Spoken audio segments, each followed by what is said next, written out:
What is up, guys? This is the Pigeon Return Serials, your boy Infinite Tommy, whatever you want to call me. As you can tell, I have a cold, and that my voice is deeper. I think it's one because I'm going or something. Definitely because of cold, at least. So yeah, this is gonna be my re-review of The Last Jedi. Who remembers The Last Jedi?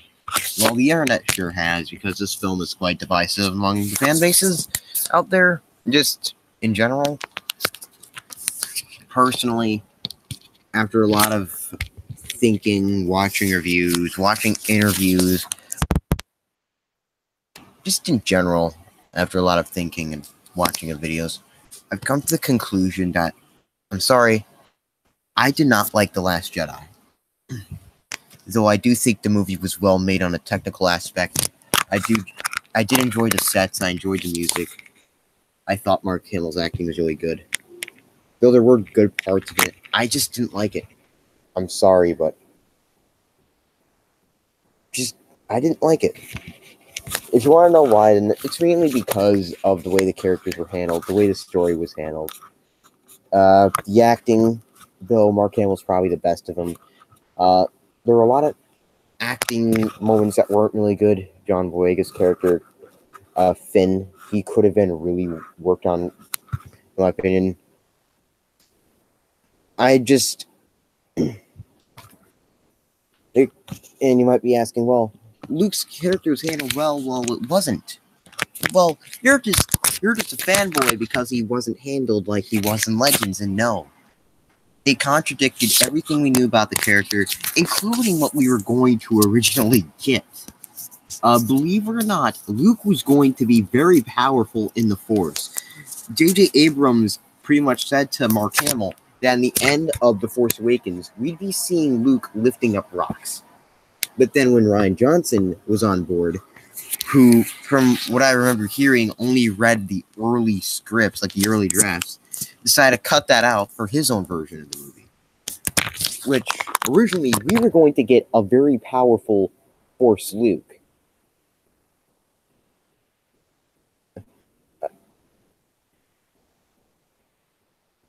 And I'd say, well, it didn't contradict anything. Han Solo said that Luke fled to the Jedi Temple. The thing was, there was no Jedi Temple in The Last Jedi. That was just like the tree. I forgot the exact thing is, but that wasn't really a Jedi Temple. And this is coming from someone who has limited knowledge of the Star Wars series. Hell, I haven't even read the Legends comics. I haven't even gotten into the EU. But from what I've seen from the Star Wars films, that was not a temple. Like, that was just like the tree place that had the books. And they said, Han Solo said, Luke felt responsible and went to the first Jedi Temple. So, like, he was searching for it to find a way to stop the darkness from returning. That's pretty much what Han Solo said. And the First Order was pretty much searching for Luke, essentially. They thought Luke was a threat. They thought that Luke was a threat. But in The Last Jedi, they really didn't treat Luke like a threat. They just kind of more so paid more attention to characters like Rey and such. They really didn't consider Luke an active threat. And what I really didn't like, what they cut out, was Luke not mourning for Han Solo. And the excuse was, well, there's pacing issues. But yet you show Luke milking an animal. Like, you show Luke milking an alien and drinking the milk. Even show his reaction to the sour milk, where he sees his teeth, the expression. You don't think that's a pacing issue, but yet you decide to cut out Luke actually mourning over Han Solo because that was just a pacing issue. I just call total BS on it.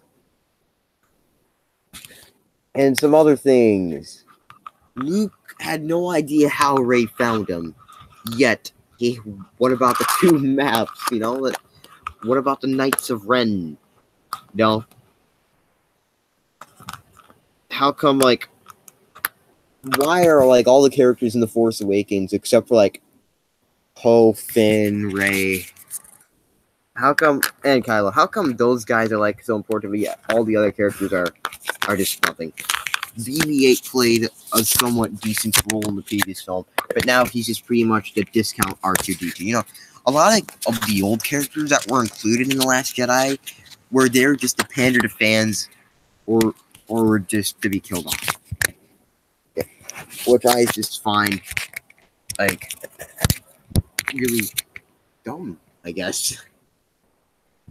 In that, apparently, originally, JJ was trying to set up that Rey was not a nobody. And that, like, she accessed, like, the memories, like, that flashback is just kind of, like, just kind of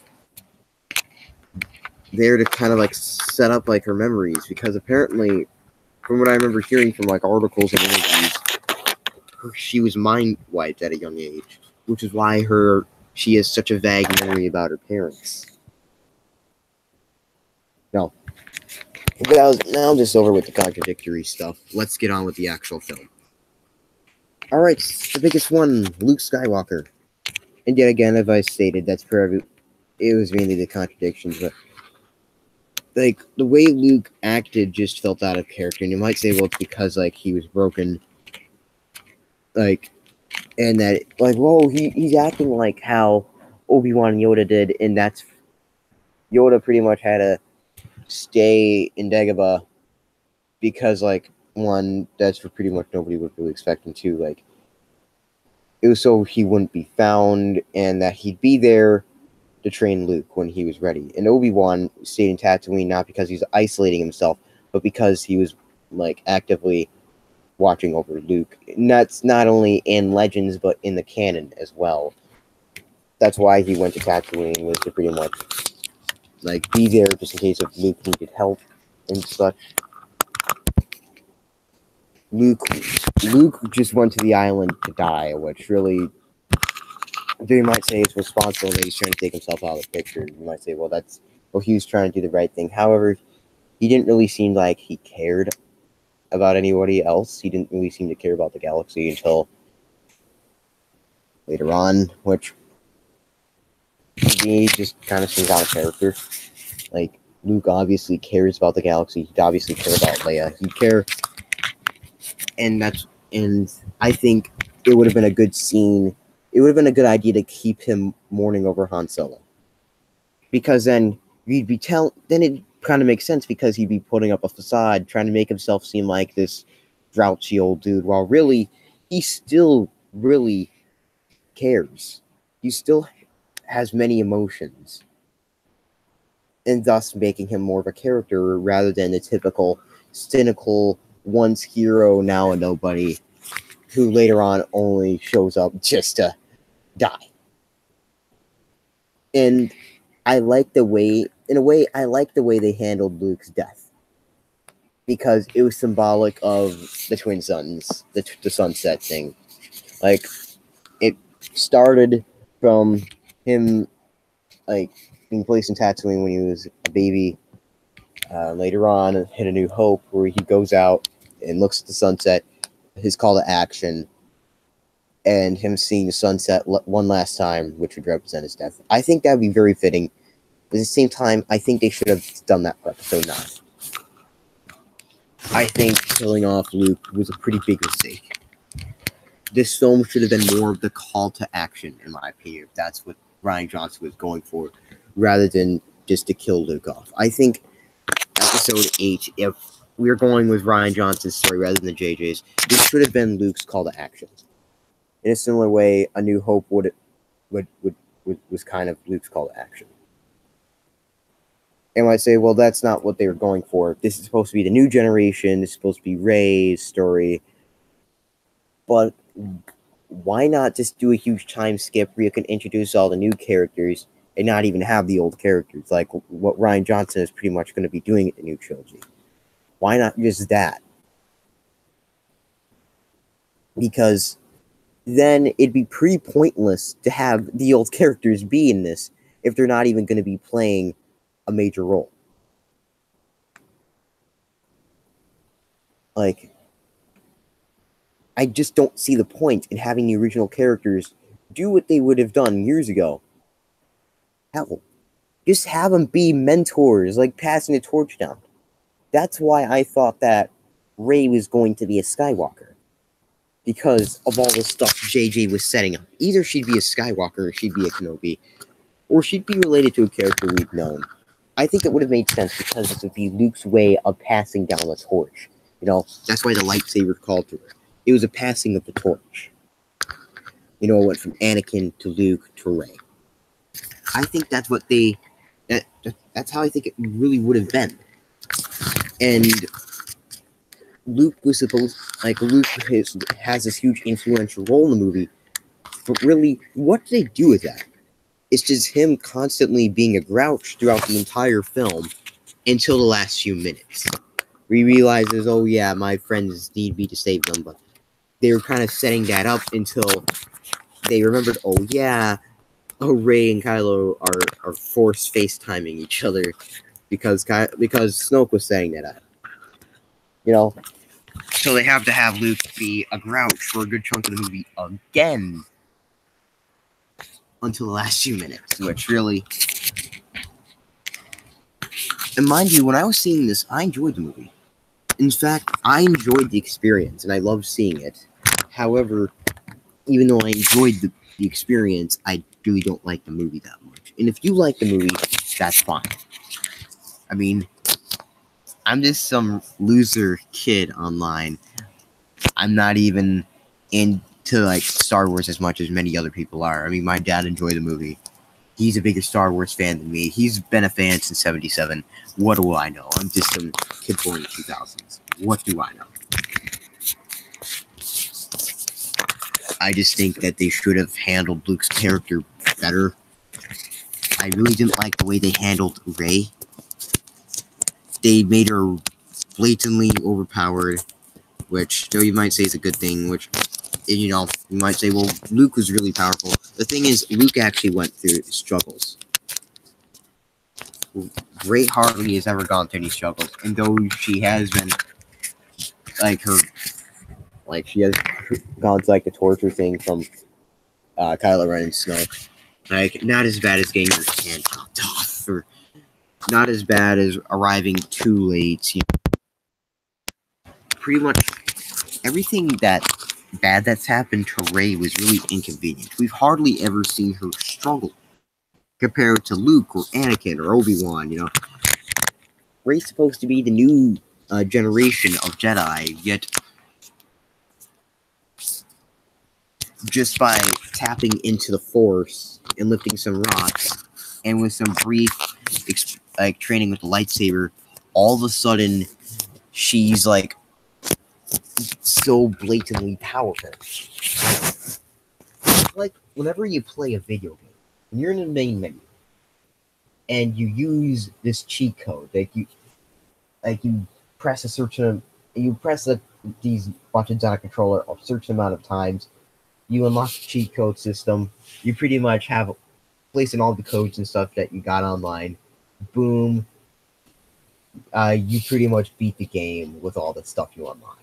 That's what it is like with Rey, because it's not like she struggles through any of this. It's not like she goes through any errors. She learns quite fast. Which I don't think is very good writing if that's what they want to go for through Luke passing the lightsaber torch down the generation to the new generation. I don't think that's a good idea. If anything, yet again, as I said many times, this should have been Luke's call to action if that's what they wanted to tell, which I'm pretty sure that's not what JJ intended. And the character of Rose, I think she's a bad character.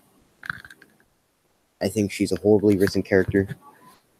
I really don't like how they're trying to force in a love triangle upon Finn, like it was supposed to happen, while the characters themselves didn't have much going.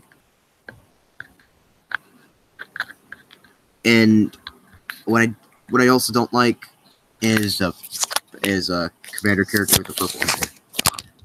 I forgot the character's name, but we all know her at this point. I don't like it because from what they were setting up that she was going to be the villain, which I feel as though would have been a great plot twist since everything that was happening, they made her seem like the villain. If that were the case, the film would have been done amazingly well. And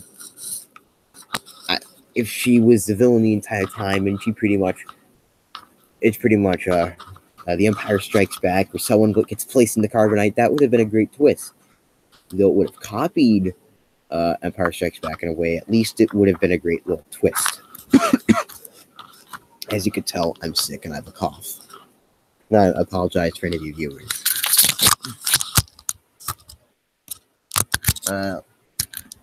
It makes me sad realizing that this is Carrie Fisher's last chance, like her last film, because now, like, she's not going to be able to appear in episode 9.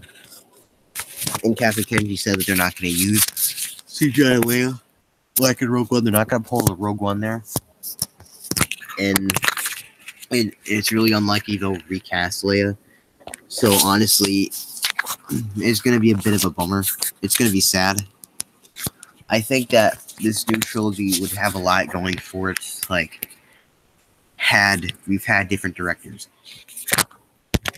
In both ways, I think both these directors are good at directing, but not good at telling a story. J.J. Abrams. My biggest problem with J.J. Abrams is his mystery box.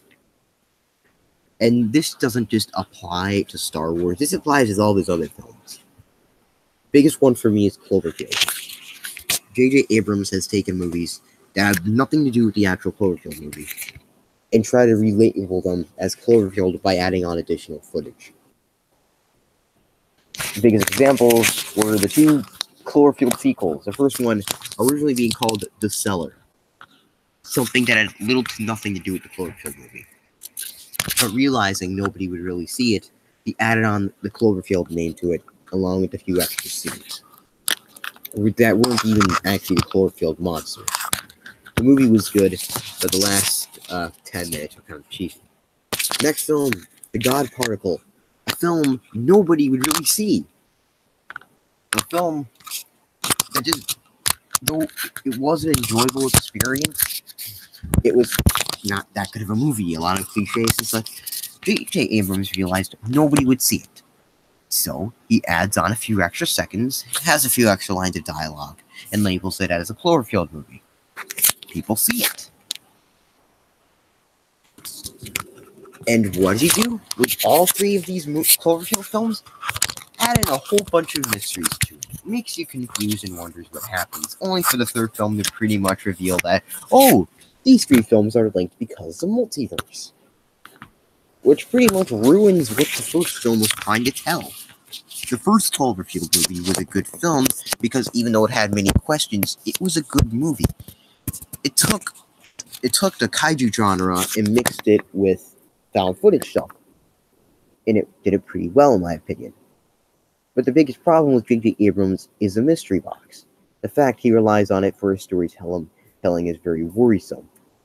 And he's done this with other movies.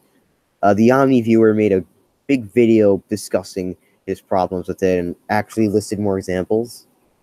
And like the advertising marketing campaign is just entirely mystery based. That's what J.J. Abrams did. And that's what he did with The Force Awakens. J.J. Abrams had in a whole bunch of mysteries for The Force Awakens that you think is going to be resolved by him in the next film. But Rian Johnson contradicts a lot of it and changes what J.J. was originally going to eventually answer. Rian Johnson, I don't think, is a very good storyteller, in my opinion. Now, it's just my opinion. I don't think Rian Johnson is good at storytelling. He's changed the characters in many ways. He's added in all these ridiculous things here and there, yada yada. You get my points. We don't like the way he handled Luke. It goes against what we knew about the character, what we originally were going to get from JJ. In the recent interviews from Mark Hamill, he said that that the changes were extreme, and he wasn't even saying what he really had in mind, or something like that. Some recent interviews, it's just kind of a tragedy. and JJ is going to be back for episode 9. So this makes me wonder, is JJ Abrams just going to say no and retcon nearly all The Last Jedi? Is he going to incorporate time travel in this? Like, nope, no, going back to episode 6, you're retconning the sequel trilogy. Nope, Legends is now canon, Just imagine what he could do with that. Since apparently time travel is canon in Star Wars, or he's going to have Luke be back saying, no, he was just teleporting. Because now, because of Rebels, I don't know if I called it Legends for a few seconds ago, but yeah, in Rebels, teleporting and time travel is now canon. So if they incorporate this in the next film, they can bring Luke back easily. They can say he was alive, or they're going to bring him back, which honestly I think would be a very good call. Therefore, we'd get the good send-off for Luke's character, like probably Abrams wanted to. I don't know. It's just my little hypothesis, my little questions, my little speculation. To be honest, I'm not really that interested in episode 9. If you're really wondering what sequels I'm interested in, it's Godzilla. I've been a big Godzilla fan since I was young.